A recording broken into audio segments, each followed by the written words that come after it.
It's still moving. Some people's greatest fear is someone else's favorite snack. Eating tarantulas is just one thing that has drawn me to Venezuela's Amazon rainforest. It's a forgotten landscape that hides a sacred mountain that few people ever get to see. With rituals using psychoactive plants that few outsiders get to witness. And indigenous communities who are fighting to preserve their culture and defend their environment from mining and deforestation. Follow me on a riverboat trip into the Venezuelan Amazon.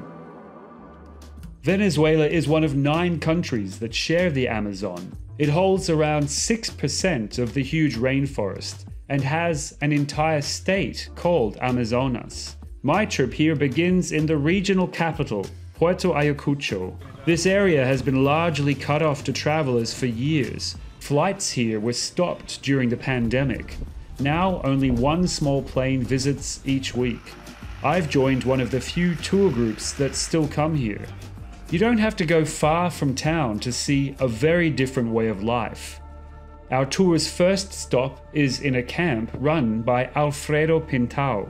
He's a shaman of the Hutua or Piaroa indigenous group, and he keeps his culture alive. He's one of the few who still wears traditional costume. Y esto es pluma de tucán o piapoco. Esto es pluma real. Reminders of ancient practices are etched into the landscape.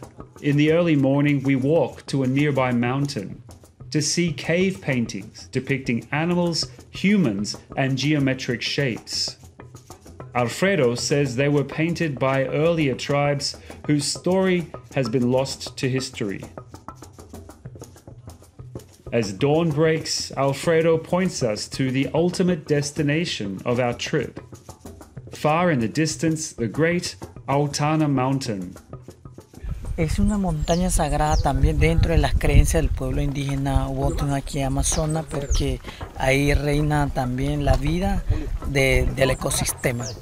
But before we depart his camp, Alfredo wants to show us his most important traditional practice.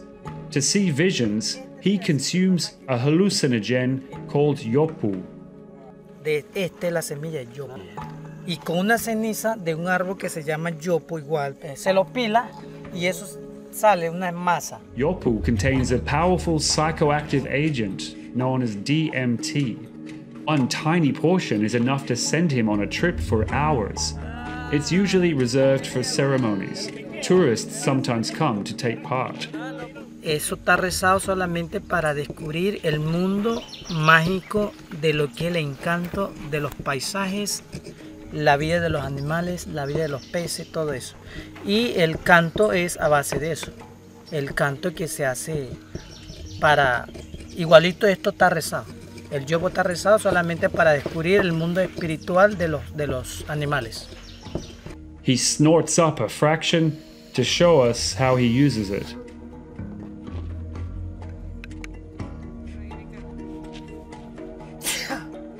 A la vez te comienza a sudarte porque es como energizante a la vez, porque cuando uno se siente cansado, debilitado, entonces tiene que un poquito, así como la cantidad que yo absorbí, lo absorbe para que tu cuerpo pueda activarse nuevamente y así tú estás activo, ¿ves? Pero no exceder la cantidad. Yopu has been used for hundreds of years, but it is now a dying tradition. Shaman Pintao is one of the few remaining traditional spiritual leaders. We've only reached the edge of the Amazon, and the only way to venture deeper is by river.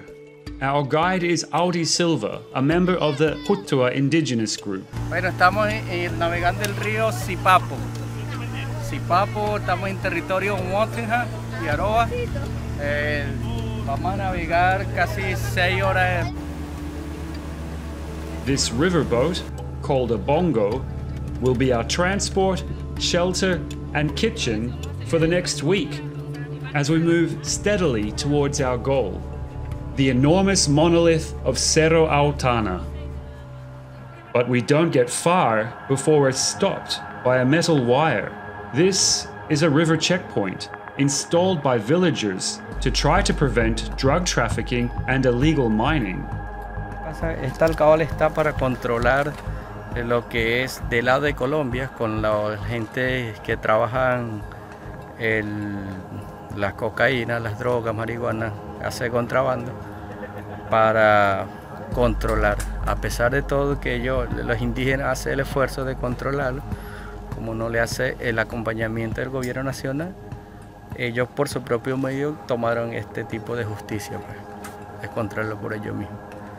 Venezuela's Amazon is rich with gold, diamonds, and rare minerals. Environmental monitors say miners have cleared thousands of kilometers of forest and poisoned waterways. Thankfully, this river is still clean and swimmable. We camp at the village of Boca de Autana.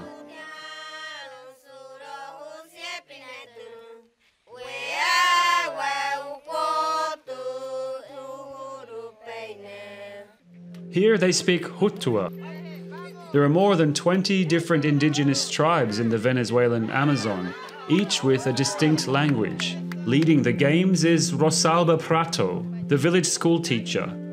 But she has another skill. She's also a fearless hunter of tarantulas. Vamos a ver la casita de araña, bien bonita. Y más ahora, bueno, van a probar pues las comidas típicas de mi pueblo.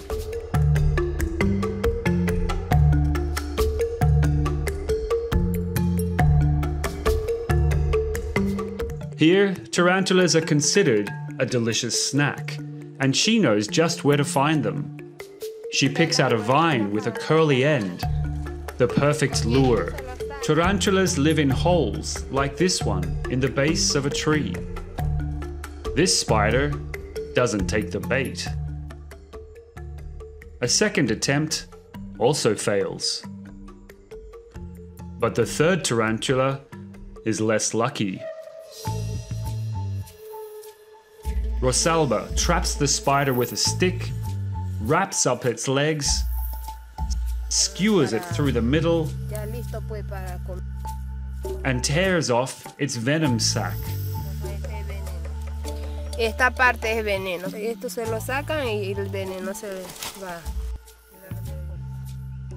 It's still moving. But it doesn't have long left.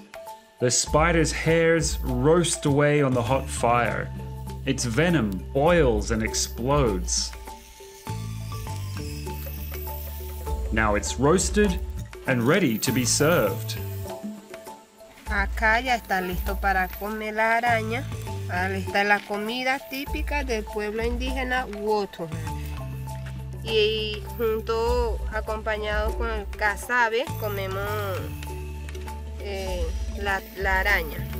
Y la catara que siempre comemos acá, y anteriormente se compartía con los amigos, abuelos, tíos, con toda la familia. I'm normally a vegetarian, but if I've been given the chance to try tarantula, I'm gonna try it. This white flesh here apparently is the good stuff. Normal, tranquila, no vaya a pensar cosas, no, sino que... It's crunchy. The flesh is kind of like crab meat. ¿En serio? Es muy rico, ¿sí? Muy suave. Muy bueno. La araña tiene sabor como camarón, algo de ese sabor, pues. Me gusta comer y desde niña me enseñaron a buscar la araña. Mi abuela y mi mamá siempre me ha gustado, pues, a buscar araña. We may need that tiny bit of arachnid protein for the next part of our adventure. Another long, hot riverboat journey. And a half-day hike through the jungle that stretches into the night. when the poisonous animals come out of their holes to hunt. At least we know how to catch and cook this one. Our camp cook Heidi has simpler food for those who don't like spiders. Una mezcla, diablito con huevo sancochado y mayonesa. Y no puede faltar la arepita venezolana. After camping overnight and fending off mosquitoes, we hike to one of the only mountaintop lakes in all of the Amazon rainforest. On maps, it's called Lake Leopoldo, a name imposed by a Belgian explorer. But locals would like it to be known by an indigenous name, Parequehuacho or Parequeisu. According to traditional stories, these dark waters hide a giant monster. There's even better swimming spots nearby. A set of cascades with water warm as a bath provide us with an amazing view of our main goal, Autana Mountain. This is definitely the most comfortable we've been in days. Swimming is the only sure way to escape the insects, the humidity, and the heat of the Amazon jungle. A new day, a new perspective of Autana. Autana Mountain, also known as the Tree of Life or the Tree of Fruit, because it looks like a tree trunk that's been chopped in half. According to the myth, the mighty tree was cut down by a god, fertilizing the forest with its many fruits. It reaches more than 1,200 meters above sea level. It's considered sacred by some indigenous people who say no one should climb it, though some mountaineers have scaled to the top. Finally, we reach our most distant destination. This is our campsite. And this is our view. From our tents, we can see a stunning vista, not only of Autana, but its neighboring mountain as well. It's called the Cara Humana, the human face. Its features become more human-like as night falls, and a distant storm lights up the silhouette. Under the gaze of the sleeping giant, our cooks fry up a traditional Venezuelan breakfast, empanadas, and we prepare for our last expedition towards Autana. We're going to be climbing the small mountain in the foreground today to get a closer look. This used to be a popular tourist destination, but travelers stopped coming during Venezuela's years of economic and political crisis. This is a view hardly anyone gets to see. Our guides say only 4 tour groups like ours have come here in a whole year. Guides like Audi are hoping that visitors will return for their sake and for the Amazon. Por la situación del país que estamos viviendo, algunas comunidades se dedican a sacar, por ejemplo, la minería de manera artesanal. Aquí en la Autana no tenemos esa explotación de minería y desde que cayó el turismo, la gente de las comunidades pasa trabajo porque el turismo traía recursos económicos. El turismo es la alternativa para poder reducir la minería ilegal en el estado Amazonas. These children face a choice between tradition and modernization, between protecting their environment or sacrificing it for minerals and modest income. Venezuela's Amazon is an area that desperately needs more attention. From ecologists and environmental defenders who focus most of their efforts on Brazil's Amazon. I came here to see Mount Autana, but I also got an unexpected view of rare rituals, an insight into traditional culture, and yes, I extended my culinary boundaries. Venezuela's Amazon is just the tip of this massive rainforest, and every corner of it contains unique wonders.